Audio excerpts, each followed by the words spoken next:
नमस्कार, recipe circle चॅनलमध्ये आपलं स्वागत आहे. तर आज आपण करणार आहोत कुरकुरीत अशी बटाटा भजी. चला तर मग सुरुवात करूया. त्यासाठी मी एका मोठ्या बाउलमध्ये 1 वाटी बेसन पीठ, 4 ते 5 हिरव्या मिरच्या व 10 ते 12 लसूण पाकळ्या बारीक करून घेतलेला आहे. 1 चमचा मीठ, अर्धा चमचा हळद, 1 चमचा ओवा हातावरती थोडा क्रश करून घेतलेला आहे. यामुळे भजीची टेस्ट खूप छान येते. आता आपल्याला हे व्यवस्थित मिक्स करून घ्यायचं आहे. हे व्यवस्थित मिक्स झाल्यानंतर आपल्याला यामध्ये गरजेनुसार थोडं थोडं पाणी ऍड करायचं आहे.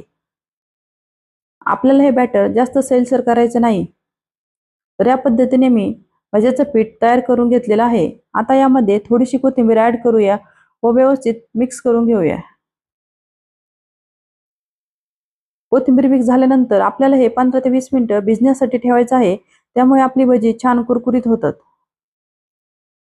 आता मी बटाट्याचे या पद्धतीने स्लाइस करून घेतलेले आहे. मी भज्यासाठी छोटे बटाटे घेतले आहे. तुम्हाला जर भजे मोठे पाहिजे असेल तर तुम्ही मोठ्या साईजचे बटाटे घेऊ शकता. आता आपलं भज्याचं पीठ छान तयार झालेलं आहे. तर आता भजी करायला घेऊया. मी गॅसवरती तेल गरम करायला ठेवलेलं आहे. बटाट्याच्या स्लाइसमधील पाणी काढून घ्यायचं व स्लाइस बॅटरमध्ये व्यवस्थित बुडवून तेलामध्ये सोडवायचे आहे. तर आता आपल्याला ही भजी सर्व बाजूनी व्यवस्थित तळून घ्यायची आहे.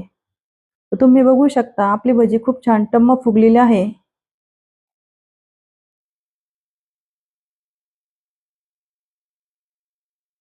आपल्याला ही भजी मंद आचेवरती तळून घ्यायची आहे.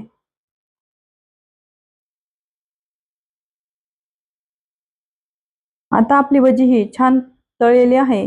तर आता आपण हे काढून घेऊया. तर तुम्ही बघू शकता आपली भजी खूप छान झालेली आहे.